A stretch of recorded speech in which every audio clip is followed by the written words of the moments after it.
Well,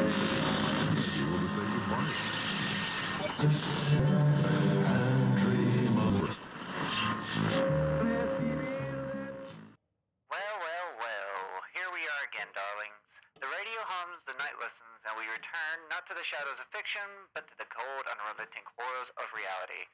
Tonight we cast aside the veil of imagination and step into the chilling truths that haunt our world. No fabricated creatures lurking in the dark, just the real terrors that history, fate, and humanity itself has conjured. Stories of the explained, the tragic, and eerie echoes of the past. These are tales that linger long after broadcast ends, so lean in close, listen well, and keep an eye on the dark corners of your room, because not all nightmares are made up, some are all too real.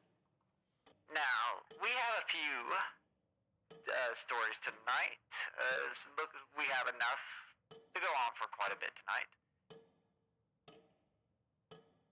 Now, let's see, which one should we start with? This one. I remember seeing a bunch. I'll have a lot to say on this because I used to live near areas with this.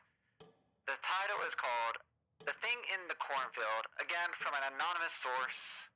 So let's just jump right into it, see what they have for us. I grew up in the countryside, surrounded by miles of cornfields. At night, the wind would rustle through the stalks, creating eerie whispers that made it sound like the fields were alive. Now, before I get too far into it,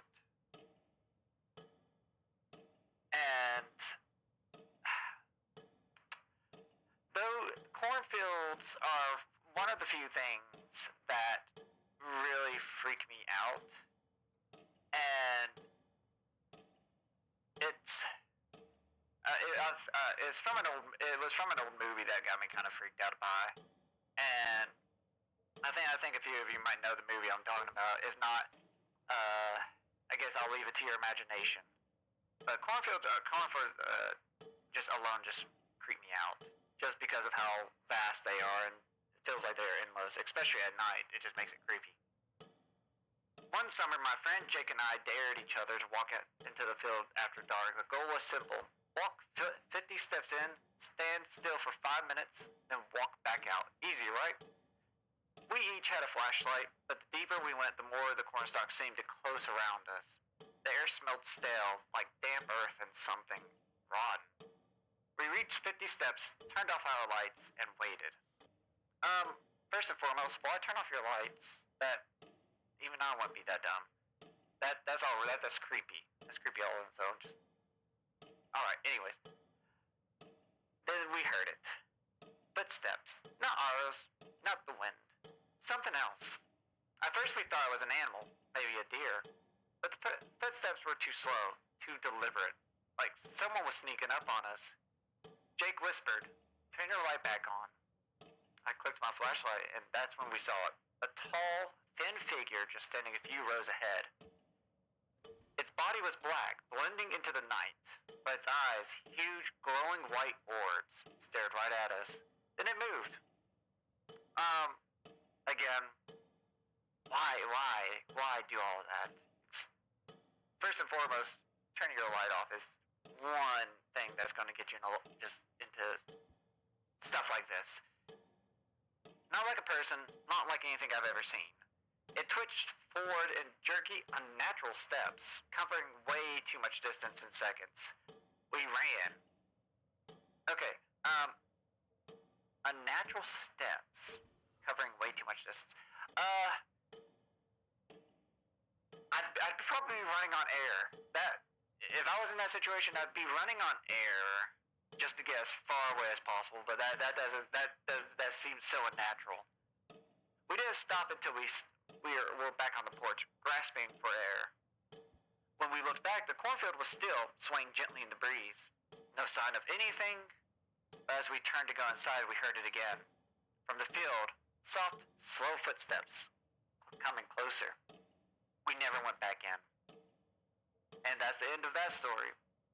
Now, my final thoughts on that is, I don't know how many people has ever gone through a cornfield maze of sorts during Halloween or whatever festives that everybody celebrates. But though cornfields will always be one of those few places that just gives me the chills, mostly because it's more natural than any haunted house or man-made horror theme that they got going on out there. Especially when it starts getting like night, around night, dusk, or no, that's the wrong. Anyways, if you guys experience that, I hope you guys had a better experience than me. Anyways, on to the next one. The Man in the Crawl Space is the next one. Now, this one is from someone, no, looks like they didn't leave a name, but they did say my girlfriend and I. So I'm assuming this is a couple that experienced this. I was renting an old house with my girlfriend, Jamie. It was cheap, which should have been a red flag. The first weird thing, the smell. It was strongest near the hallway closet, a foul, sour stench that wouldn't go away no matter how much we cleaned. We thought maybe a rat had died inside the walls. Real quick. I guess depending on when you got the house, that would kind of be the red flag.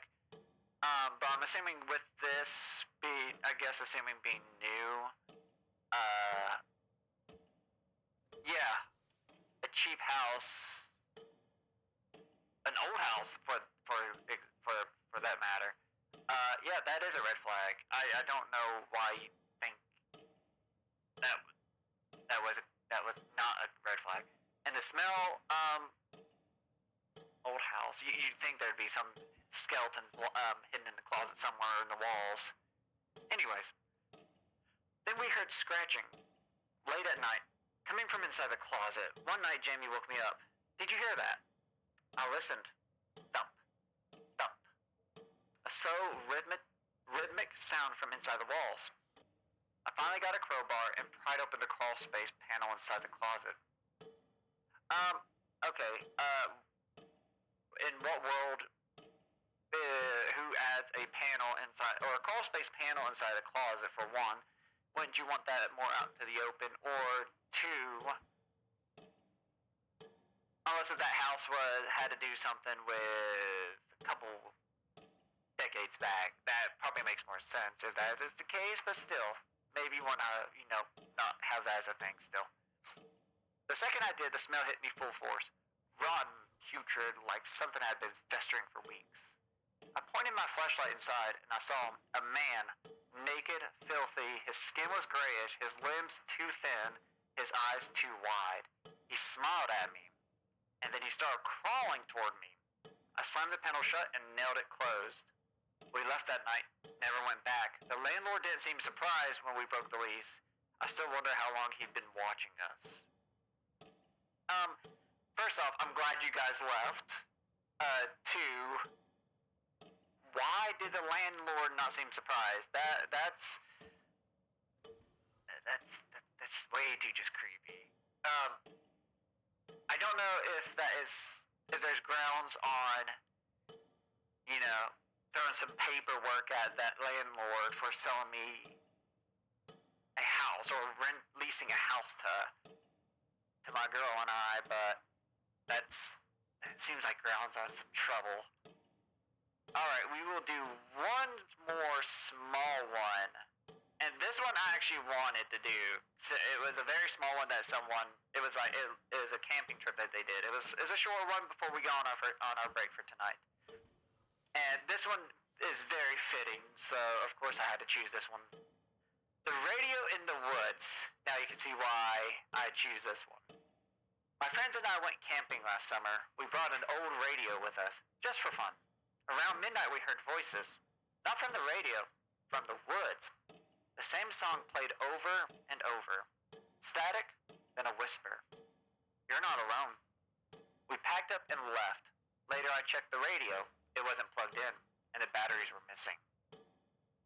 And like I said, it was pretty short. So it makes me wonder that they did not stay. I'm assuming that none of them stayed long enough to experience any more than just that. My question is how strong would that radio have to be? Because some radios are pretty strong in sound, but for it to be able to be heard from the woods, either it was someone has just playing a game with you or something else, but luckily that's not my radio doing that. Now, let's see. Okay, we got our next one. But first, we are going to take a quick break. So take a deep breath, darlings. I know tonight's tales are heavier than most. Reality has a way of digging into its claws into the mind, leaving little room for comfort. But even the weary travelers must rest their feet, and so we must. Step away for a moment, stretch, grab yourself a drink, let yourself weigh of these stories settle, or, if you dare, sit in the quiet and let the echoes of what you heard linger.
are back, my ladies and gentlemen.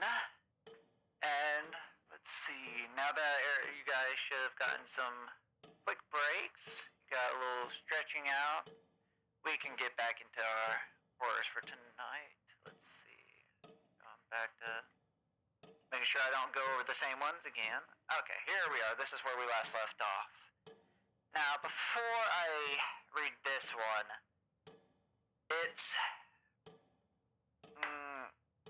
this is what makes me first the title, the thing in the hotel room. This is someone that has, from what I understand, this is someone that's gone on for travel for work. So for one thing, I've never been a big fan of hotels. They're just the idea of having hundreds to who knows how many people in the same building as me, and you don't know what type of people they are or things. So it's one of those things that makes you kind of wonder if there's any, psychopaths or evil people out there. Anyways, let's jump right in. I travel a lot for work, staying in random hotels. I'm not picky. Cheapest room I can find. Now that's a red flag to me. I'll take it. But after this, I started being a lot more careful. I checked into a small roadside motel around midnight. The guy at the front desk seemed nervous, kept glancing at the security cameras. When he gave me the key, he said something weird. If anything seems off, just come back down.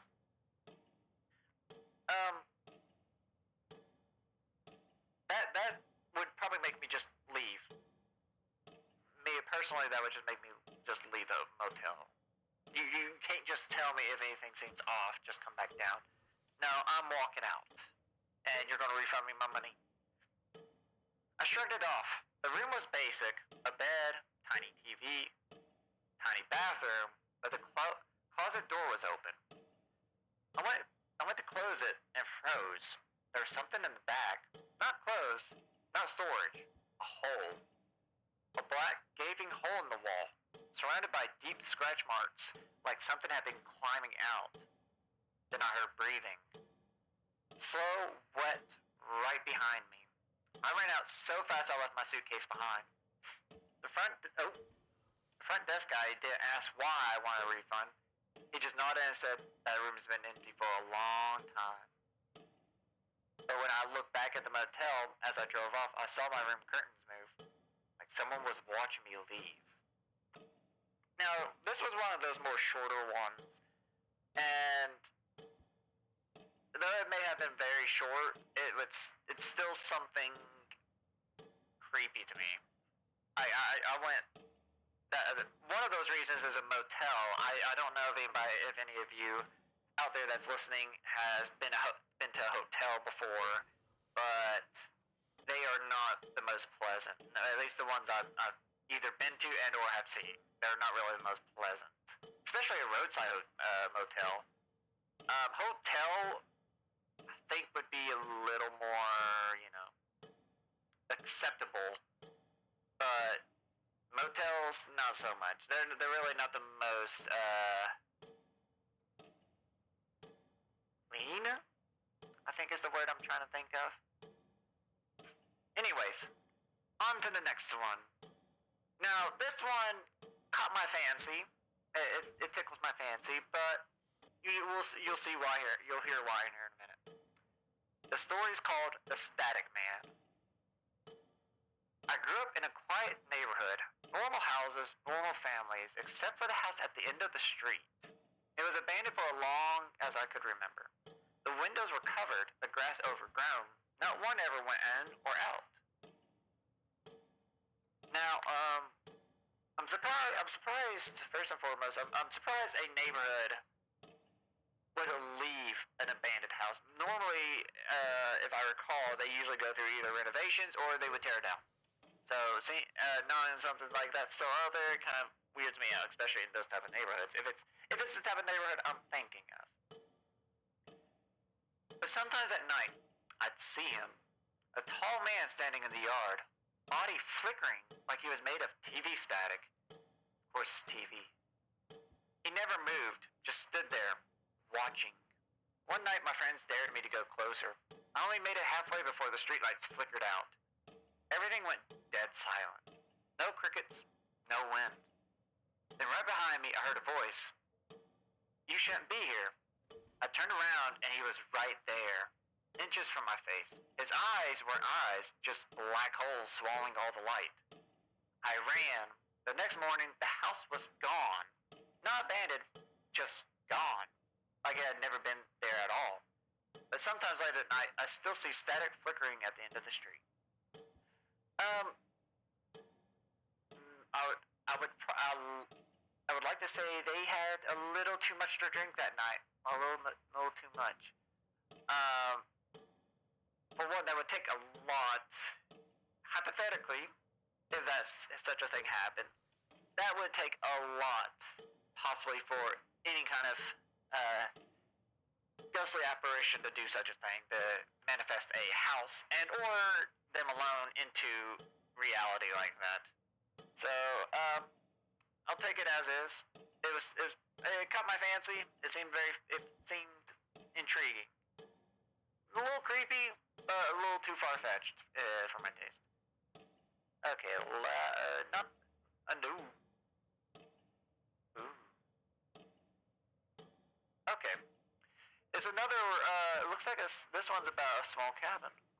The thing in the woodshed. Oh, it's a woodshed, not a cabin. My uncle owned a small cabin deep in the woods. It was a hunting retreat, mostly. But I went up there alone sometimes just to get away. Okay. First and foremost, I don't know how many of you out there listening has been to cabins, lived deep in the woods, just kind of away from everything. Most nights, especially your first night, either being out there and or just kind of returning after long periods of not, visiting, they are creepy. Even to me, and that says a lot. The first nights are usually the creepiest, especially when you're so used to other sounds around you and or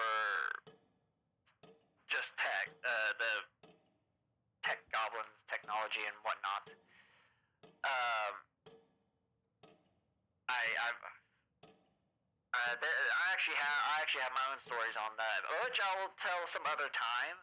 Not tonight though. We don't have enough time slots for that tonight. The first night I stayed there, I heard knocking. Not on the door, on the woodshed out back. 3 knocks, slow, heavy. I grabbed a flashlight and went to check.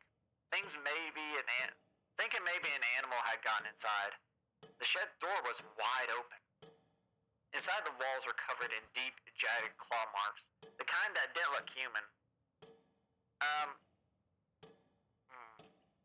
There's a lot I could say about that, especially depending on where this hunting cabin is, because it could be bears. I wouldn't say lions, like, not jaguars.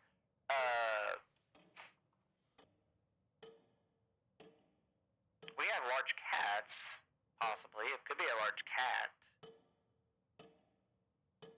Then I saw the footsteps in the dirt. Not boots, not paws, hooves. So it could be deer. Okay.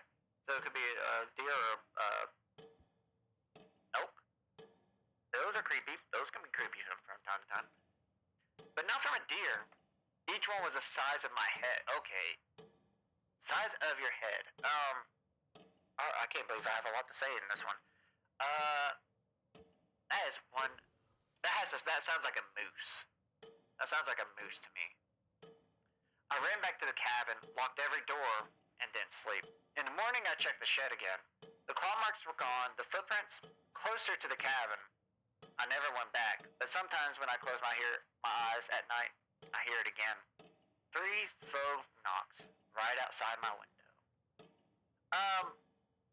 I don't know if anybody's ever heard of this story. This kind of reminds me of that one creature. It's a folklore. I guess you could also say probably a creepypasta of sorts. But it is called the Jersey Devil. Like I said, I don't know if anybody has heard of such a thing, but that used to be a very interesting story back years ago for me, and this kind of reminds me of that. The story alone just reminds me of that. There's really not much else I can say on it besides that is the only thing that comes to mind. There's a few stories I do have on that too that that I will bring up in the next broadcast. We just don't have enough time slots for it. We've already reached our time slot, so my dear listeners, the hours grows late, the airways grow weary. We walked through the dimly lit streets of reality tonight, stepping into the true horrors that lurk not in the shadows of fiction, but in the cold, unyielding light of the real world. But do not fret, these tales, these truths, they do not vanish with the flick of a switch. They linger whispering in the dark, waiting for the next willing ear. And you, my dear audience, have proven yourselves more than willing. So as I power down the station for the night, I leave you with this. The world is vast, strange, and sometimes terrifyingly real. Keep your eyes open, your mind sharp, and your wits about you, because reality is often far more chilling than any fiction. Until next time, keep your radios tuned, your lights low, and your voices hushed. This is Ryder signing off.